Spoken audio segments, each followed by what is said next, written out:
Hey you guys, welcome back to my channel. If you're new here, welcome. I'm Ashley. I'm a homeschooling mom with 7 kids. My oldest will be 12 in just a matter of days, and we have ages that go all the way down to about 7.5 months.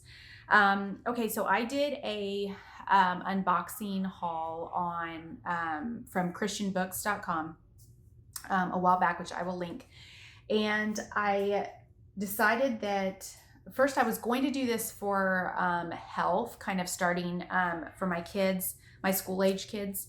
But I might start this in the summer, just as something to do that might either go into the school year, or I'm going to kind of play it out and see how much we actually get done if I have time to do it in the summer, or I might just do it as health in the fall. So I have 4 books. I'm going to do 2 different videos because these are kind of big age ranges. I have kind of how you are changing books. So I'm going to show you the boys and the girls for ages 9 to 11 together. I flipped through it. I have not talked to my kids about any of this. We haven't even started this. But I did tab some things in each of these books. So if you have ages 9 to 11, or if you feel like even older, this I feel like is a good option to start talking about this, the dreaded conversations. And so I wanted to do this. I have one that is directed from 3 to 5 years old. I'm gonna do that in a separate video because I feel like that's kind of a big jump. So I don't want to do them all together, but I will do right now the boy and the girl ones, just doing kind of a flip through on what I noticed and just some things to point out in case you are trying to find a good way to talk about this topic, or you are trying to see which you like best if you have a bunch of different options.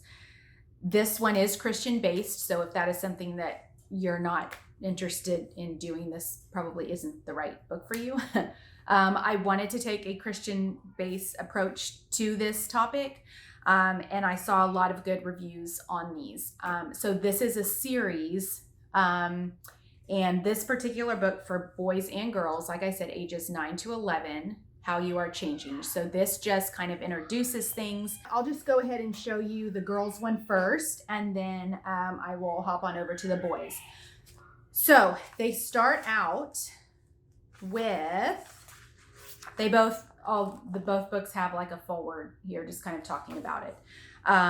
Talking about how the books are split up, and their kind of the group of books that they have in this topic. A note to parents, they talk about how maybe the best way to use this book. Obviously go through it first. Don't just take this book and then have your kid right here next to you and this is your first time looking at this book. Obviously that's probably not the best way to go, but to each their own. Okay, how to use this book so you can sit down and read all of it at once. You can do different topics on different days. You can do different chapters on different days. It says some pages have pictures with labels on them. That is up to you. I know a lot of people start at a very early age, talking about the exact proper terms. That's something I probably will do. I feel like it's important, but I have a couple kids that might run around yelling those words too. So I'm not quite sure. I might do that I might not tell my youngest ones the exact terms, but I'm not sure. I'm not sure yet. I'll get to that in a different video for the younger kids, but obviously the older kids need to know these proper terms correctly. So they will talk about just kind of the first chapter, You're Wonderful, just talking about everybody being different, everybody having different features. Like I said, this is very religious based, very God based. So again, if that's not how you want to approach it, then this wouldn't be the right book for you. It goes talking about emotions. It talks about this one particular, you are female, talking about how, females and males looking different. Let's see, we talk about, there are some random Bible verses in here that relate to the particular topic and creating man and woman, as well as little prayers here at the bottom that go after the reading. Then we go into the male and female. There are pictures. I won't show it to you on here, but there are drawings that have the two different male and female. I will show you this one though. So this actually has the correct terms here. So, if that's something that you want to do, which I feel like personally it's important for the older kids. Younger kids, yes, but obviously your 9 to 11-year-old should probably know these terms. Talks about where all of these organs are in the body. So this isn't specific to just female. It focuses on, you as a female or your child as a female, but it also describes man and woman's organs as well. So that, your child understands both and not just like one-sided. We talk about, it talks about how babies are made, very just straightforward.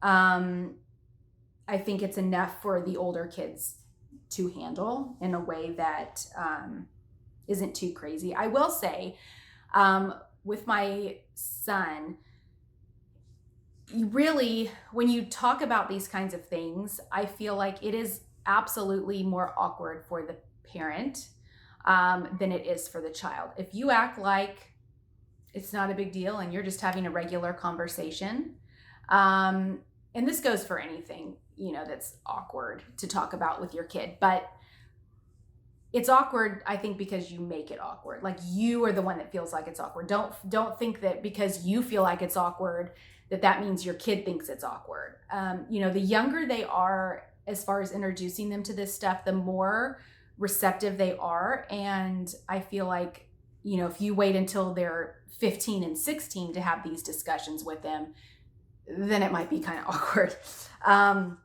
But, at this age, and I think that's why they divide it up, I feel like it's, the parent sometimes might make it awkward. Don't think that your kid automatically thinks it's awkward to talk about. Okay, so talks about actually the DNA and conception, etc. What exactly happens at conception. Then goes on to talk about family. So it's not just like cut and dry. These books talk a lot about family and, image of God and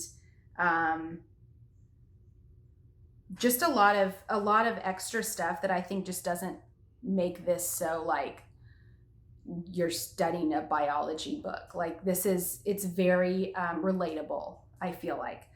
It talks about marriage and how not all families, I feel like I'm showing like a kindergarten class or something, how not all families have a mother and father. Some people are divorced.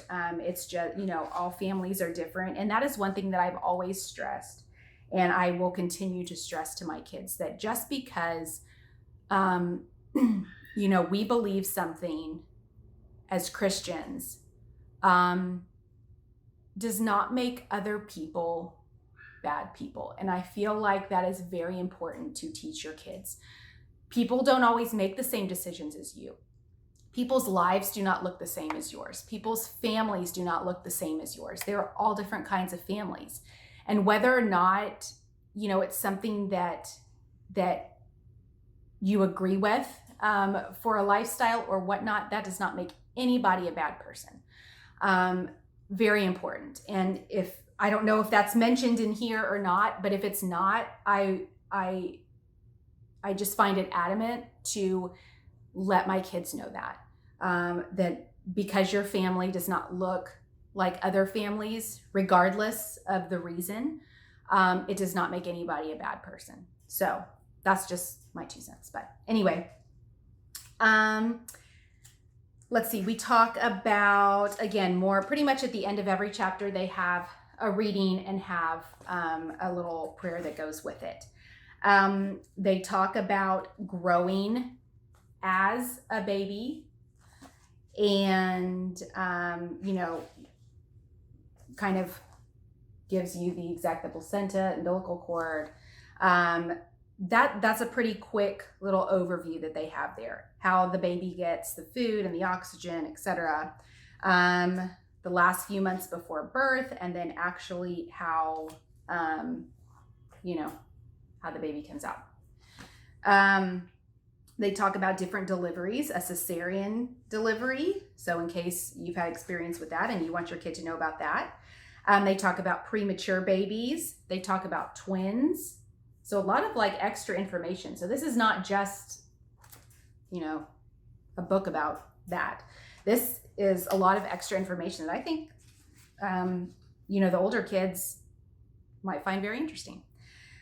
Taking care of your bodies. So this one specifically, I just made a note, has the women and the other one has the males there on this particular page.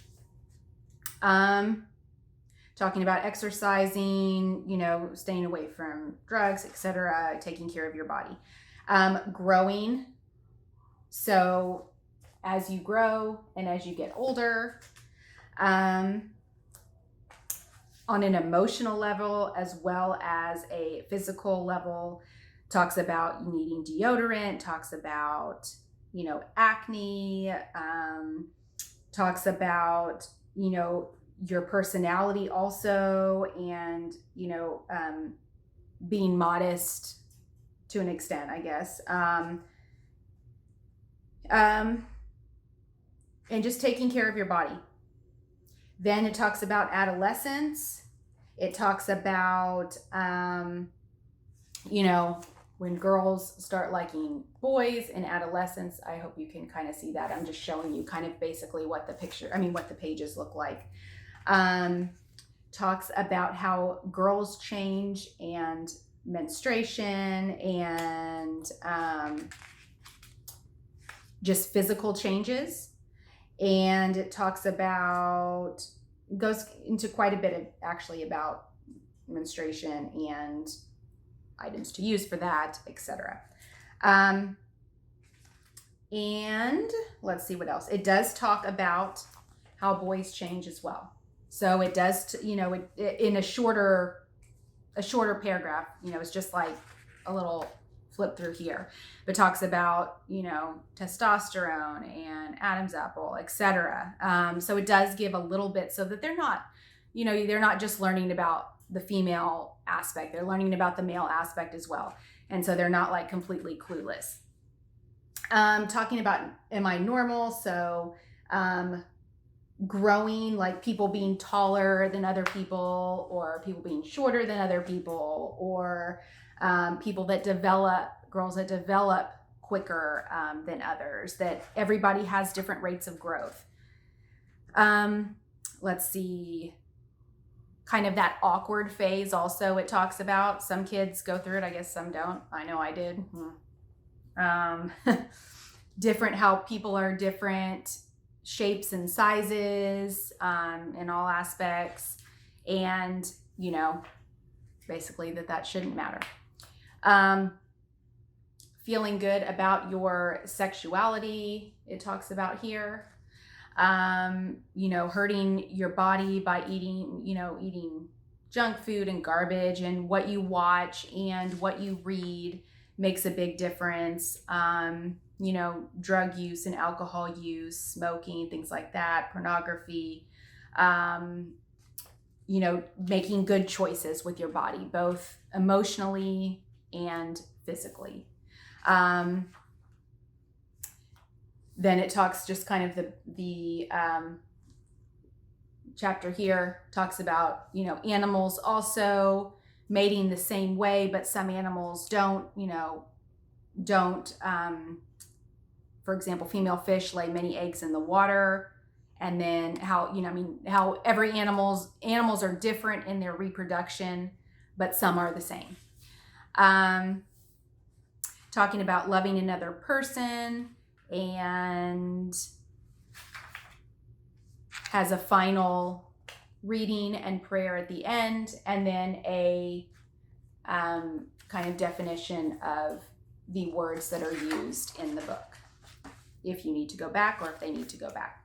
So that's the female version. Male version, very much the same.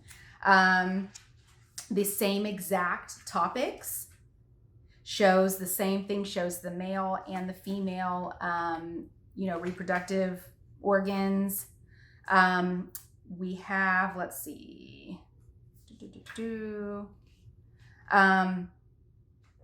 talks about the same way in how babies are made, talks about the same as far as a baby growing. And let's see here, premature babies, twins, taking care of our bodies. So this one obviously has the male portion here. And let's see. So these talk about the same things. Acne, using deodorant, so physical changes, as well as prayers here, just kind of mixed into that topic. And then, let's see. So a time of change. So this obviously has the boys in this one, in this picture. And then it has how boys change, puberty, boys being different and growing differently. So it has more in depth for the boys, but then it also has a quick little overview of the females. So it goes into more depth based on if you're talking to your son or your daughter, but it does give them information on the opposite sex so that they are aware of the changes. The same thing, different rates of growth, how some people might be smaller than others. It does talk about circumcision. It talks about different shapes and sizes, muscles developing in some boys faster than others, taking care of your body by eating the right kinds of food, etc. And then same for the end, with the glossary at the end. It looks like the same chapter as the females. So overall, these two are very similar, but they are directed towards whichever gender you are talking to, your son or your daughter. But it just goes into more in depth, more information based on which book you have. And, but again, does not leave out information about the opposite gender to where they have no idea what's going on. I feel like that's a good way to approach it. You want your daughter to be able to understand somewhat, what happens to boys when they get older in that age, and vice versa. So I think that's a good part of this. So I think this is a really good option. Like I said, if it is Christian based, if that is what you are wanting and that is the approach that you want to take. I've seen a lot of other books on this topic. This is just what I felt like I could relate to a little bit better than some of the other ones that I looked at. So I will let you know how this goes. And how I decide to use this. I will probably do this simultaneously with my two olders, but separate. So I'm not going to do it in the same room. I will do this separate so that if they feel like they have questions or anything like that, they can ask. So I will do a video also on the 3 to 5 year olds. Those two books I feel like are a lot more similar because they don't go into as much detail, but I will do that in another video so that I can group those two together. If you have any questions or if you've used this one, let me know. Hopefully that was a good enough flip through. We are in the middle of packing and I did not have my overhead little camera selfie thingamajig to where I could have it in front of me like this and flip through it right in front of the camera. So I apologize. I hope this was good enough for you guys that were wanting to see just a little bit about what these are like. And I will keep you updated as to how it's going and how I like it, and if I feel like it was sufficient enough for their age group. All right, guys, I will see you next time. Take care.